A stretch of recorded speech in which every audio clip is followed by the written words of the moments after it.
नमस्कार, जय Hind. All exam guide गुरु का यूट्यूब चैनल आप सभी दिख रहे हैं। मेरा नाम है सुजीत पांडे। आपके लिए लेकर आ गए हैं सामान्य विज्ञान के क्वेश्चन। बहुत ही अच्छा प्रैक्टिस सेट पेपर है। जल्दी जल्दी मैं करा दूंगा, कम समय में आपके ज़्यादा क्वेश्चन हो जाएंगे। कोशिश करिए इसमें से आधे क्वेश्चन सही करने की। करते हैं वीडियो को बिना देर के हुए स्टार्ट। पहला क्वेश्चन देखिए, सीएनजी को एक स्वच्छ ईंधन कहा जाता है, क्यों? तो सीएनजी को स्वच्छ ईंधन कहा जाता है क्योंकि यह सल्फर तथा नाइट्रोजन के ऑक्साइड का उत्पादन अल्प मात्रा में करती है, वातावरण को कम प्रदूषित करती है, यह कम ग्रीन हाउस गैसें उत्सर्जित करती हैं। मतलब उपरोक्त सभी ऑप्शन नंबर यहाँ पर डी प्रश्न के लिए बिल्कुल सही आंसर हो जाएगा सीएनजी के लिए। किसी भी यौगिक में तत्व सदैव एक निश्चित अनुपात में विद्यमान रहता है। तो किसी भी यौगिक में तत्व सदैव एक निश्चित अनुपात में विद्यमान रहता है, द्रव्यमान के निश्चित अनुपात में। ऑप्शन नंबर यहाँ पर ए, द्रव्यमान प्रश्न के लिए बिल्कुल सही आंसर हो जाएगा। निम्नलिखित में से कौन सा कथन सही है? बैकेलाइट ऊष्मा का सुचालक है, बैकेलाइट विद्युत का कुचालक है। तो यहां पर राइट आंसर हो जाएगा आपका बैकेलाइट विद्युत का कुचालक है। ऑप्शन नंबर यहां पर दो, सिर्फ दूसरा कथन सही है, तो ऑप्शन नंबर सी सही आंसर हो जाएगा। बैकेलाइट विद्युत का कुचालक होता है। तो यहां पर ऑप्शन नंबर आपका केवल सी प्रश्न के लिए बिल्कुल सही आंसर हो जाएगा। अगला क्वेश्चन देखिए, निम्नलिखित में से किसका ज्वलन ताप सबसे कम है? यहां पर आपको जो दिए गए हैं उसमें से पेट्रोल का ज्वलन ताप सबसे कम है। Option number A petrol right answer है। निम्नलिखित में से प्राकृतिक रेशा इनमें से कौन सा है? तो प्राकृतिक रेशा, प्राकृतिक बोला गया है, प्राकृतिक है आपका रेशम। ऑप्शन नंबर ए, प्रकृति के द्वारा जो रेशा है रेशम। Option number A. निम्नलिखित में से कौन से कथन सही है? कौन सा कथन सही है? तो आपको बता दें, अधातुओं के ऑक्साइड अम्लीय होते हैं।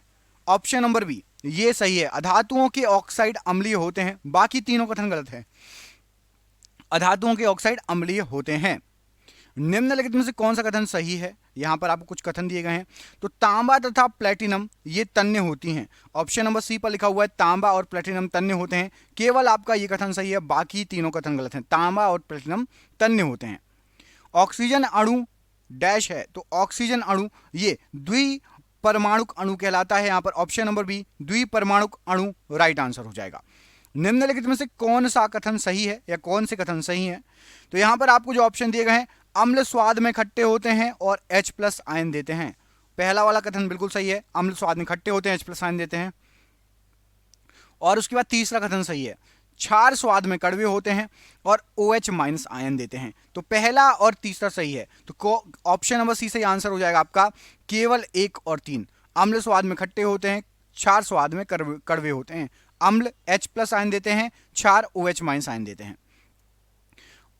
पॉलीकॉट निम्नलिखित में से किसका मिश्रण है? तो जो पॉलीकॉट होता है ये आपका पॉलिएस्टर तथा कपास का मिश्रण है। ऑप्शन नंबर ए, पॉलिएस्टर और कपास का मिश्रण है पॉलीकॉट।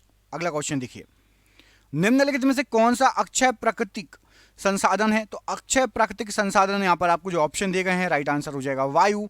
ऑप्शन नंबर ए, वायु अक्षय प्राकृतिक संसाधन है, राइट आंसर है। निम्नलिखित में से किसकी इलेक्ट्रॉन बंधुता सबसे कम है? तो इलेक्ट्रॉन बंधुता सबसे कम, यहां पर आपको जो ऑप्शन दिए गए उसमें से ऑर्गन की इलेक्ट्रॉन बंधुता सबसे कम है। ऑप्शन नंबर यहां पर डी राइट आंसर है। अम्ल के विषय में निम्नलिखित में से कौन सा कथन सही है? अम्ल के बारे में, तो अम्ल के बारे में आपको बता दूं, अम्ल जो है ये नीले लिटमस पेपर को लाल कर देता है। एक तो आपका दूसरा कथन सही है। उसके बाद आपका अम्ल का पीएच मान 7 से कम होता है। तो दूसरा और तीसरा कथन सही है। ऑप्शन नंबर यहां पर आपका बी सही आंसर हो जाएगा।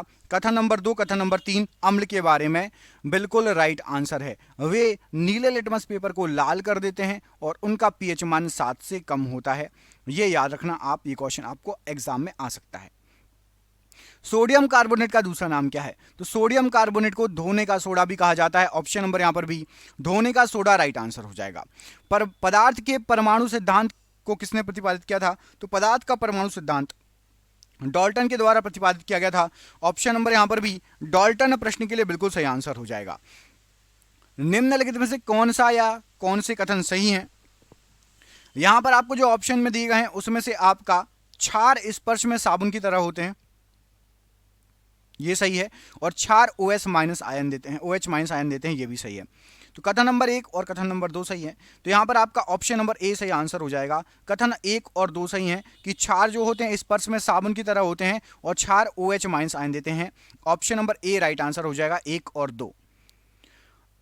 किसी तत्व की संयोजकता निम्नलिखित में से किस पर निर्भर करती है? तो कोई भी तत्व हो उसकी जो संयोजकता है त्यागे जाने के इलेक्ट्रॉनों की संख्या पर निर्भर करेगी, ग्रहण किए जाने वाले इलेक्ट्रॉनों की संख्या पर जो है निर्भर करेगी, और साझा किए गए इलेक्ट्रॉनों की संख्या पर, मतलब इन सभी पर निर्भर करती है इलेक्ट्रॉन संयोजकता।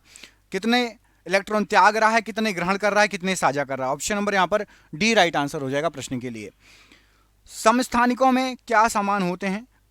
तो समस्थानिकों में आपके सबसे पहले समान क्या होता है, तो रासायनिक गुण समान होंगे, तीसरा वाला सही आंसर हो जाएगा, रासायनिक गुण समान होंगे, और भौतिक गुण अलग अलग होते हैं, भिन्न भिन्न होते हैं। तो दूसरा और तीसरा सही है, यहां पर ऑप्शन नंबर सी सही आंसर हो जाएगा समस्थानिकों के लिए, कि उनके जो भौतिक गुण होते हैं वो अलग अलग होते हैं और रासायनिक गुण समान होते हैं समस्थानिकों की बात यदि हम करें तो। चलिए अगला क्वेश्चन देखिए, अगले क्वेश्चन में क्या पूछा गया आपसे। समान परमाणु संख्या परंतु असमान द्रव्यमान संख्या वाले तो क्या कहलाते हैं? तो परमाणु संख्या समान हो और द्रव्यमान अलग अलग हो, उनको कहा जाता है समस्थानिक। ऑप्शन नंबर यहां पर भी समस्थानिक प्रश्न के लिए बिल्कुल सही आंसर हो जाएगा। द्रव्यमान संख्या हमेशा किसके बराबर होती है? तो द्रव्यमान संख्या हमेशा प्रोटॉनों की संख्या और न्यूट्रॉनों की संख्या के योग करेंगे उसके बराबर होगी। ऑप्शन नंबर यहां पर डी सही आंसर हो जाएगा। द्रव्यमान संख्या प्रोटॉन की संख्या और न्यूट्रॉन की संख्या के योग के बराबर होती है। निम्नलिखित में से कौन सा तत्व एक धातु नहीं है? यहां पर आपको ऑप्शन में जो दिए गए हैं उनमें से धातु आपका कौन सा नहीं है? तो एल्यूमिनियम, कैल्शियम, पोटेशियम है। ऑप्शन नंबर यहां पर बी आपका धातु नहीं है। अच्छा, पी से क्या है बताइए? एल से एल्यूमिनियम, सी से आपका जो है कैल्शियम और के से पोटेशियम होता है। पी से क्या होता है, कौन सा तत्व है? कमेंट बॉक्स में कमेंट करके बताइए पी का फुल फॉर्म। प्रोटॉन पर आवेश डैश पर आवेश के बराबर होता है। तो प्रोटॉन पर आवेश ये पॉजिट्रॉन पर आवेश के बराबर होता है। ऑप्शन नंबर यहां पर बी राइट आंसर है। हीलियम परमाणु जब एक इलेक्ट्रॉन खोता है तो निम्नलिखित में से किसका निर्माण होता है? तो हीलियम परमाणु जब एक इलेक्ट्रॉन खोएगा तो यहां पर आपको जो ऑप्शन दिए गए हैं उनमें से धनात्मक हीलियम आयन का निर्माण होगा। ऑप्शन नंबर बी धनात्मक हीलियम आयन राइट आंसर है। एक तत्व के समस्थानिकों में क्या होता है? तो एक तत्व के जो समस्थानिक होते हैं न्यूट्रॉनों की अलग अलग संख्या होगी उसमें। ऑप्शन नंबर यहां पर भी न्यूट्रॉनों की संख्या अलग अलग होगी। ऑप्शन नंबर माफ कीजिएगा सी सही आंसर हो जाएगा। न्यूट्रॉनों की संख्या भिन्न भिन्न होती है। आयतन के अनुसार वायु में 21% क्या है? तो आयतन के अनुसार ऑक्सीजन वायु में 21% है। ऑप्शन नंबर यहां पर बी राइट आंसर हो जाएगा। कक्षा संख्या n से दर्शाई गई कक्षा में उपस्थित अधिकतम इलेक्ट्रॉनों की संख्या क्या होती है? तो ये फॉर्मूला होता है, ये आपका क्या हो जाएगा फॉर्मूला यहां पर आपका राइट आंसर हो जाएगा option number B 2n²। Option number B 2n² बिल्कुल सही आंसर हो जाएगा। अच्छा, इस फॉर्मूले से आप हमें बताइए कि तीसरी कक्षा में कितने इलेक्ट्रॉन हो सकते हैं? तीसरी कक्षा में कितने अधिकतम इलेक्ट्रॉन हो सकते हैं? कमेंट बॉक्स में कमेंट करके बताइए। निम्नलिखित में से कौन सा कार्बन का अपर रूप नहीं है? यहां पर आपको जो ऑप्शन दिए गए हैं उसमें से आपका मीथेन कार्बन का अपर रूप नहीं है। हीरा, ग्रेफाइट और C60 ये है आपका मीथेन कार्बन का अपर रूप नहीं है। निम्नलिखित में से कौन सा तत्व सर्वाधिक विद्युत ऋणात्मक है? तो सबसे ज्यादा विद्युत ऋणात्मक तत्व होगा आपका फ्लोरीन। ऑप्शन नंबर यहां पर ए फ्लोरीन प्रश्न के लिए बिल्कुल सही आंसर हो जाएगा। बोहर मॉडल निम्नलिखित में से किससे संबंधित है? तो बोहर मॉडल जो है ये आपका ऊर्जा के परिणामीकरण की अवधारणा से संबंधित है। ऑप्शन नंबर सी ऊर्जा के परिणामीकरण की अवधारणा राइट आंसर हो जाएगा। सीमेंट में जिप्सम मिलाने पर क्या उद्देश्य होता है? तो सीमेंट पर जिप्सम मिलाने पर सूखने की दर को कम करने के लिए सीमेंट में जिप्सम मिलाया जाता है। ऑप्शन नंबर बी सूखने की दर को कम करने के लिए राइट आंसर हो जाएगा। निम्नलिखित में से किसकी भेदन क्षमता सबसे अधिक है? यहां पर आपको जो ऑप्शन दिए गए हैं उसमें से गामा विकिरण की भेदन क्षमता जो है ये सबसे अधिक है। Option number C right answer हो जाएगा। नाभिकीय संयंत्र में कैडमियम छड़ों का उपयोग निम्नलिखित में से किस रूप में किया जाता है? तो नाभिकीय संयंत्र में कैडमियम छड़ों का उपयोग नियंत्रक के रूप में किया जाता है। ऑप्शन नंबर यहां पर सी नियंत्रक प्रश्न के लिए राइट आंसर हो जाएगा। निम्नलिखित में से किसका उपयोग गन पाउडर में किया जाता है? तो गन पाउडर में आपका यहां पर जो आपको ऑप्शन दिए गए हैं पोटेशियम नाइट्रेट का उपयोग किया जाता है। यहां पर दो बार लिख दिया गया है, दोनों बार टिक लगा देना, दोनों सही है, दोनों जगह पोटेशियम नाइट्रेट लिख दिया गया है। ऑप्शन नंबर बी और डी। निम्नलिखित में से कौन सा एक सही कथन है? यहां पर आपको कुछ कथन दिए गए हैं, उसमें से सही कथन आपका है यौगिक तथा तत्व दोनों शुद्ध होते हैं। यौगिक और तत्व जो है दोनों शुद्ध होते हैं। ऑप्शन नंबर यहां पर डी बिल्कुल सही आंसर हो जाएगा। अगला क्वेश्चन देखिए, इलेक्ट्रॉन निम्नलिखित में से किसके द्वारा विचलित हो सकते हैं? तो जो इलेक्ट्रॉन होते हैं वो चुंबकीय क्षेत्र और विद्युत क्षेत्र दोनों के द्वारा विचलित हो सकते हैं। ऑप्शन नंबर सी चुंबकीय क्षेत्र विद्युत क्षेत्र के द्वारा विचलित हो सकते हैं। आधुनिक आवर्त सारणी में समूहों तथा आवर्तों की संख्या कितनी है? तो आधुनिक आवर्त सारणी में 18 आपके समूह, 7 आवर्त। ऑप्शन नंबर यहां पर ए प्रश्न के लिए बिल्कुल सही आंसर हो जाएगा 18 7। निम्नलिखित में से कौन सा मिश्रण एक उदाहरण है? तो मिश्रण का एक उदाहरण है आपका दूध, गैसोलीन और द्रवित पेट्रोलियम गैस। ये सभी विकल्प मिश्रण के उदाहरण है। दूध भी मिश्रण है, गैसोलीन भी और द्रवित पेट्रोलियम गैस भी। सोडियम के संदर्भ में निम्नलिखित में से कौन सा कथन सही नहीं है? तो सोडियम के संदर्भ में सोडियम एक अधातु है, ये गलत है। सोडियम अधातु नहीं है। बाकी तीनों कथन सही दिए गए हैं। सामान्यतः धातुएं डैश होती हैं, तो सामान्यतः धातुएं आघातवर्धनी होती हैं और तन्य होती हैं। आघातवर्धनी और तन्य होती हैं, तो 1 और 2 सही आंसर हो जाएगा। Option number A. कुचालक नहीं होती, ऊष्मा की सुचालक होती हैं। आप सभी को पता होगा धातुएं ऊष्मा की सुचालक होती हैं। डाल्टन के परमाणु सिद्धांत के अनुसार पदार्थ का सूक्ष्मतम अविभाज्य कण कौन सा है? तो डाल्टन के परमाणु सिद्धांत के अनुसार परमाणु सबसे सूक्ष्मतम अविभाज्य कण है। Option number B right answer हो जाएगा डाल्टन के अनुसार। निम्नलिखित में से किसको पीटकर पतली चादर में परिवर्तित किया जा सकता है? तो पीटकर पतली चादर आपका यहां पर जो ऑप्शन दिए गए हैं जस्ता। ऑप्शन नंबर यहां पर ए जस्ता प्रश्न के लिए बिल्कुल सही आंसर हो जाएगा। निम्नलिखित में से किसमें नायलॉन का उपयोग किया जाता है? तो नायलॉन का जो उपयोग किया जाता है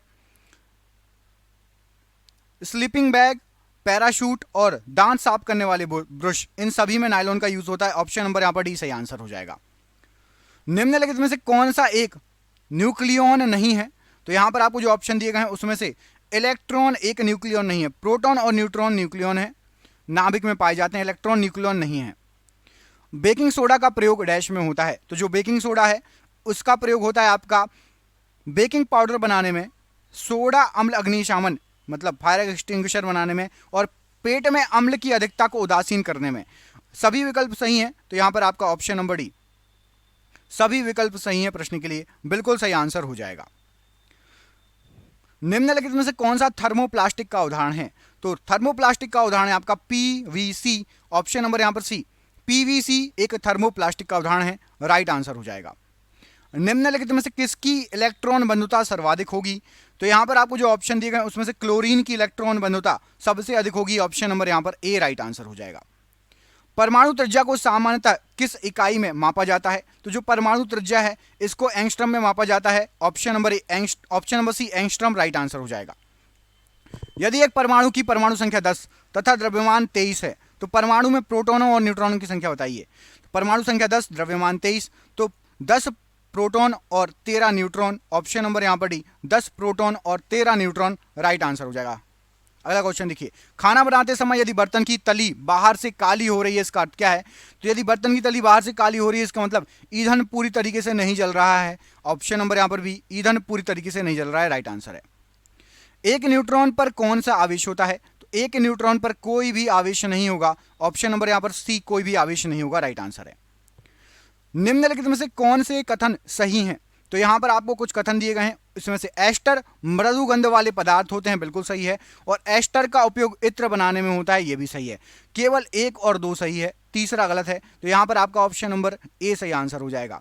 एस्टर मधु गंध वाले पदार्थ होते हैं और एस्टर का उपयोग इत्र बनाने में होता है।